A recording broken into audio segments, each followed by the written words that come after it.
कुछ पाने की हो आस आस, कोई अरमा हो जो खास खास आशाएं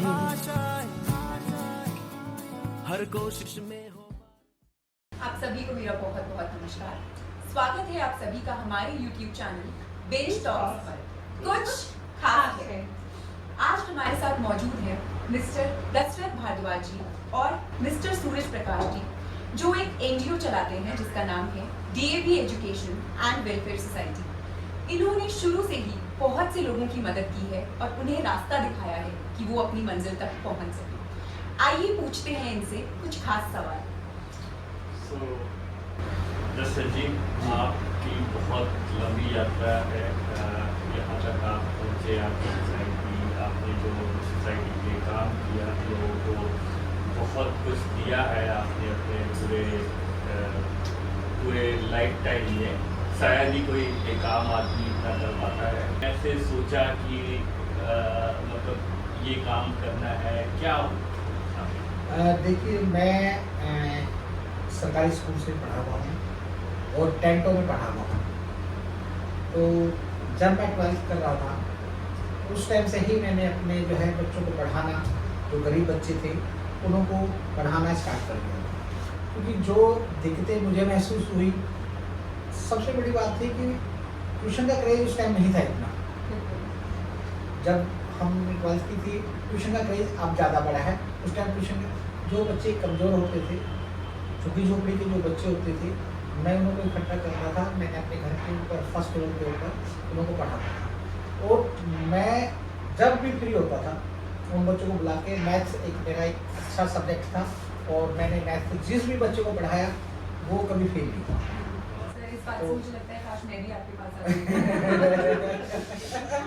तो उसके बाद मुझे महसूस हुआ कि लोग बच्चों को स्कूल में एडमिशन के लिए भटक रहे हैं। तो लोग थे, एक छोटा सा चद्दर डाल के एक स्कूल स्टार्ट किया। झुग्गी झोपड़ी के बच्चों को जो है उनको इतनी नॉलेज दी कि वो इंग्लिश में जो है कुछ पढ़ सके। टेस्ट की तैयारी उस हिसाब से हम करवाते थे उनको। और पेरेंट्स से एक फॉर्म भरवाते थे कि भाई आपको किस स्कूल में चाहिए। हम उस स्कूल तक लेके जाते थे, बच्चों को टेस्ट करवाते थे, उसका एडमिशन करवाते थे।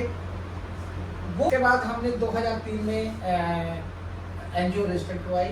मेरी शादी हो गई थी। उसके बाद मेरी वाइफ ने जो है मेरा पूरा सहयोग किया इसके अंदर, और पत्रकारिता लाइन से भी जुड़ी हुई थी वो। उसके बाद भी उन्हें पूरा मतलब उनको संतुष्टि नहीं मिल रही थी उस चीज़ के अंदर, और पूरी तरह से उन्होंने अपने ऑर्गेनाइजेशन का नहीं, हम एक NGO बनाते लोगों की और मदद करना चाहते। तो उन्होंने ये अपने मेरे कुछ दोस्त थे वो हैं, तो सब ने मिलकर एक ग्रुप बन के ये ऑर्गेनाइजेशन हमने बनाई। 2003 के अंदर हमारा ये रजिस्ट्रेशन हुआ था, और उसके बाद MCD ने हमें 10,000 रुपये की ग्रांट और एक कम्युनिटी हॉल सुल्तानपुरी में दिया।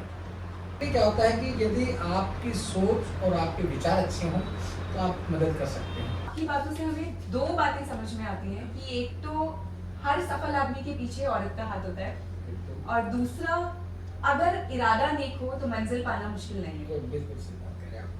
लेकिन सर, इसी दौरान, इसी जर्नी में क्या कुछ मुश्किलें ऐसी आई कि जिसका सामना करते हुए आपको लगा कि शायद मैंने गलत डिसीजन ले लिया है? नहीं, ऐसा कभी नहीं आया मेरे सामने आज तक। कभी भी, इतना समय हो गया है, जो हमने सोचा वो पाया।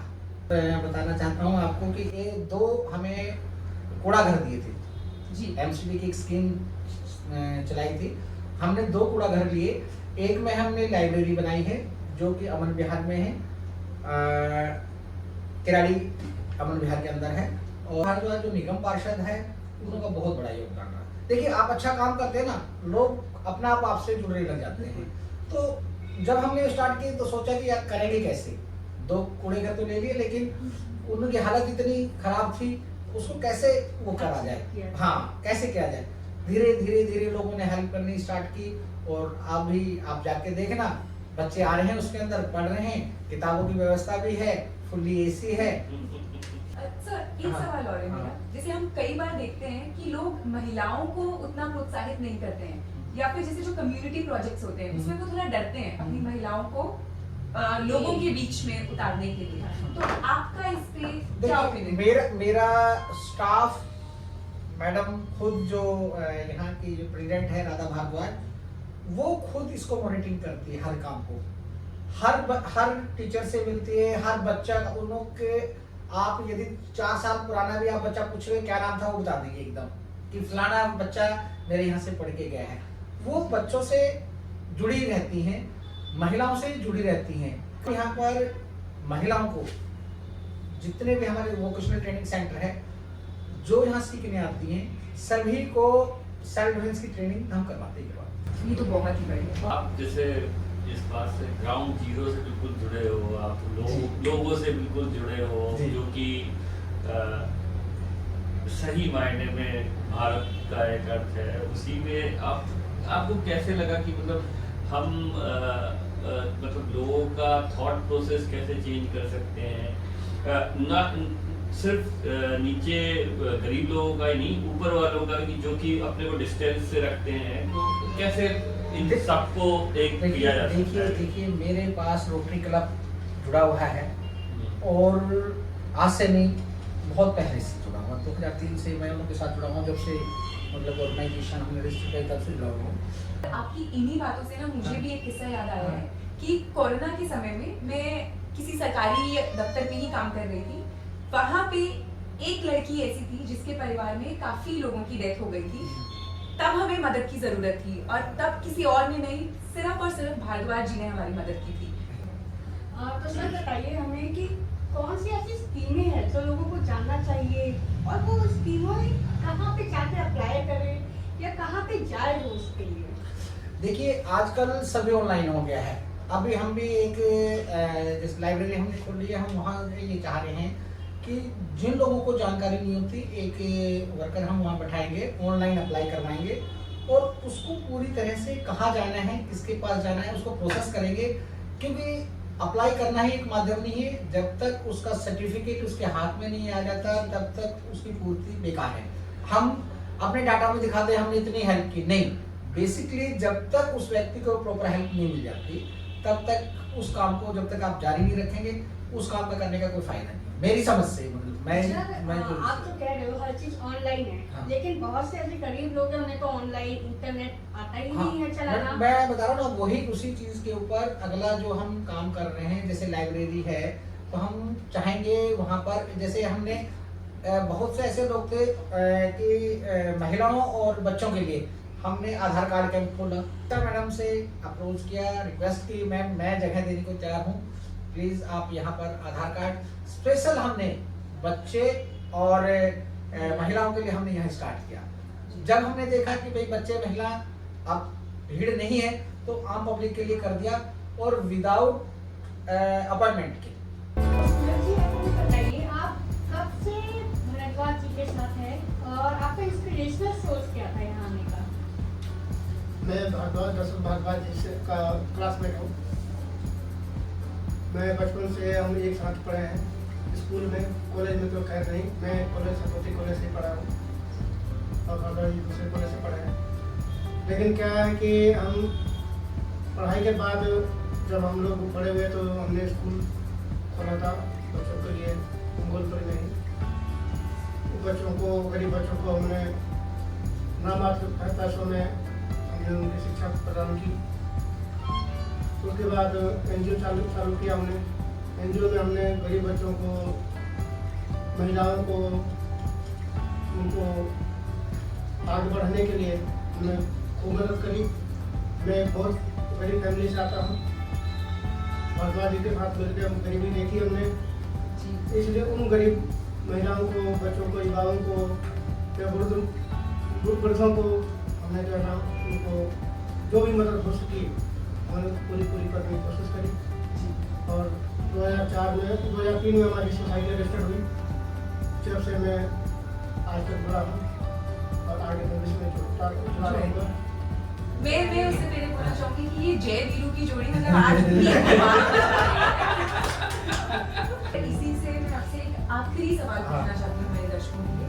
कोई ऐसा प्रोजेक्ट जिसके बारे में आप चाहते हैं कि दर्शक जाने, जिससे कि वो सक्सेसफुल हो सके, जो मतलब अभी इनिशियल स्टेजेस पे हो और इसको सक्सेसफुल देखिए हमें T4 सुल्तानपुरी में एक कूड़ा घर मिला हुआ है और हमारा ये प्रोजेक्ट है कि कि उसको रेनोवेट करके अच्छी तरह से बना के जो बुजुर्ग लोग हैं उनकी बैठने की व्यवस्था की जाए, उसमें उनकी ओपीडी की उसमें व्यवस्था की जाए, हेल्थ फैसिलिटीज की जाए।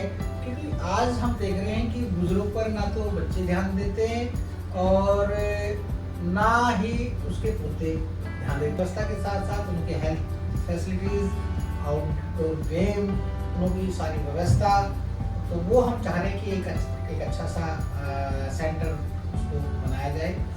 हमें वो साइट दिखा सकते हैं जिससे हमारे दर्शक भी समझ सके कि क्या आज इसकी हाल फिलहाल में पोजीशन है और कहाँ पर आप उसे लेकर जाना चाहते हैं। हाँ, वो साथ में आप जो है अभी आप मेरे साथ चलिए, जी वो साइट दिखा देते हैं। ठीक है। गंद है, कूड़ा है। दर्शकों को भी ये बताना चाहूंगी कि जो शुरुआत में आपने लाइब्रेरी की फोटो देखी उसकी हालत भी कुछ इसी साइट की तरह थी, वो भी एक कूड़ा घर थी, लेकिन आज वो एक चलती फिरती अच्छी लाइब्रेरी बन चुकी है क्योंकि वहाँ पे एसी है, कूलर है, पानी का सिस्टम अच्छा है, बुक्स अवेलेबल है और बच्चों के लिए सारी सुविधाएं बनी हुई है, बरकरार है। इसी तरीके से बड़े बुजुर्गों के लिए भी भारद्वाज जी एक सेंटर, रिक्रिएशनल सेंटर बनाना चाहते हैं जिससे कि लोगों को आसानी से हेल्थ सेवाएं प्राप्त हो सके। तो आप दोनों से सर हमें मिलके बहुत ही अच्छा लगा। अच्छा लगा।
एमसीडी द्वारा जो है जमीन दी गई थी इसके अंदर। ये पहले कूड़ा घर था और रविंद्र भारद्वाज जो निगम पार्षद वार्ड 41 के पूर्व भी थे और अब भी हैं, 2 बार जो जीत के आए हैं।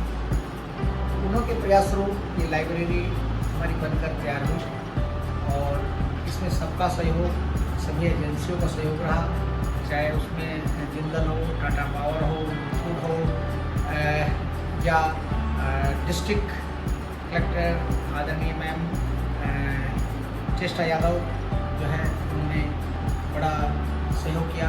प्रशासनिक सहयोग बहुत अच्छा रहा उनका। ये इस लाइब्रेरी के अंदर बेसिकली ये हम ई लाइब्रेरी सोच रहे थे, लेकिन सिक्योरिटी पर्पस को देखते हुए हमने फ़िलहाल अभी बच्चों को बैठने की व्यवस्था है, किताबों की व्यवस्था है, यहाँ पर फुल्ली एसी बच्चों को पर्याप्त दिया हुआ है। आरओ जो है पानी पीने के लिए आरओ फिल्टर लगाया हुआ है। शौचालय महिलाओं के अलग से, जेंट्स के लिए अलग से है। वाईफाई की सुविधा बिल्कुल फ्री है। तो इस तरह से बच्चों को यहाँ एक बेहतर वातावरण पढ़ाई के लिए देने का प्रयास किया गया है। यहाँ के बारे में कैसे पता चला कि यहाँ पे लाइब्रेरी है और यहाँ की फैसिलिटीज कैसे लगी आपको? यहाँ पर लाइब्रेरी एक्चुअली यहाँ पर ऑलरेडी पहले से सभी लोगों को पता है कि जैसे कि ऑलरेडी वो स्टूडेंट्स हैं, वैसे किसी की बात है कि यहाँ पर कोई गवर्नमेंट या कोई एनजीओ की कोई लाइब्रेरी नहीं जिससे उनको फाइनेंशियल थोड़ा सपोर्ट मिल सके। तो एक्चुअली यहाँ की जो फीस है काफ़ी सफिशिएंट है, गवर्नमेंट है जो मतलब कोई भी अपनी पढ़ाई कंटिन्यू कर सकते हैं। और दूसरी बात ये फैसिलिटी यहाँ की बहुत अच्छी लग रही है क्योंकि यहाँ के बच्चों क्या चाहिए, एक तो पढ़ने वाला माहौल यहाँ पर खुला मिलता है। दूसरी बात है कि यहाँ पर कोई देश टेक्निक जैसे ये चीज़ बिल्कुल उस हिसाब से जैसे बच्चे पढ़ने लगते हैं। अगली चीज़ बच्चा कोई किसी भी टाइप की पढ़ेगा उसके लिए यहाँ पर बुक्स भी अवेलेबल है। और दूसरे जो हमारे यहाँ सर है उन्होंने ऑलरेडी इम्प्लीमेंट किया कि आपको अगर किसी भी टाइप की बुक्स की जरूरत पड़ेगी तो वो आपको प्रोवाइड करवा देंगे। बस यहाँ पर बुक्स का नाम लिखना है, एड्रेस का नाम देना है और उसके बाद हमें प्रोवाइड कर देंगे। तो आप सिविल सर्विसेज की तैयारी करते हैं? चलिए बेस्ट ऑफ लक। साइट है जहां पर रिक्रिएशनल सेंटर बुजुर्गों के लिए तैयार किया जाएगा और इसे भी लाइब्रेरी की तरह ही विकसित किया जाएगा।